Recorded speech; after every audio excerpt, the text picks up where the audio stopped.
இந்திய ரயில்வே வரலாற்றில் இது போன்ற ஒரு வினோதம் மிகவும் அரிதாகவே நடந்திருக்கலாம். வழி தவறிய வந்தே பாரத் ரயிலால் ஒட்டுமொத்த ரயில்வே துறையே அதிர்ந்துள்ளது. என்னவென்று விரிவாக பார்க்கலாம். குஜராத்தின் சமர்பந்தி ரயில் நிலையத்திலிருந்து ஹரியாவின் குருகிராம் வரை சென்று சேர வேண்டிய வந்தே பாரத் எக்ஸ்பிரஸ் ஒரு சிறிய தொழில்நுட்ப பிழை காரணமாக எதிர்பாராத வகையில் மிக நீண்ட தூரம் பயணித்துள்ளது.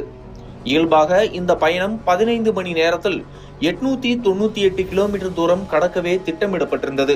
ஆனால் நடந்ததோ அதற்கு முற்றிலும் மாறாக. தொழில்நுட்ப கோளாறால் ரயில் மாற்றுப்பாதையில் திருப்பி விடப்பட்டுள்ளது.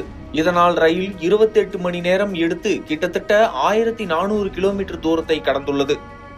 இதுவரை எந்த வந்தே பாரத் ரயிலும் இவ்வளவு நீண்ட தூரம் பயணம் செய்ததில்லை.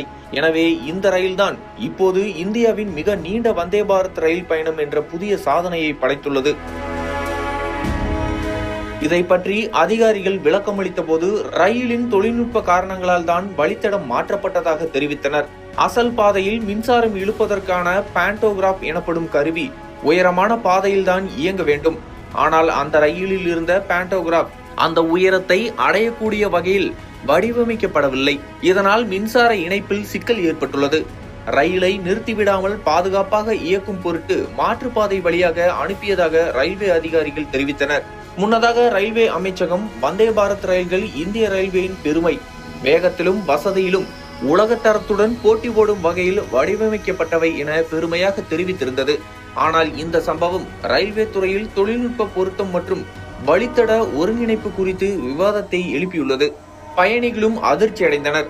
15 மணி நேரம் போதும் என்று நினைத்தோம், ஆனால் 2 நாட்கள் ஆனது.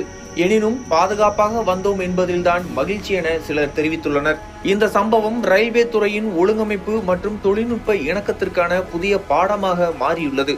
முடிவாக எதிர்காலத்தில் இது போன்ற தொழில்நுட்ப பிழைகள் ஏற்படாத வகையில் வந்தே பாரத் ரயில்களின் பராமரிப்பு முறைகளும் வழித்தட திட்டமிடுதலும் மேம்படுத்தப்படும் என்று ரயில்வே உயர் அதிகாரிகள் உறுதியளித்துள்ளனர்.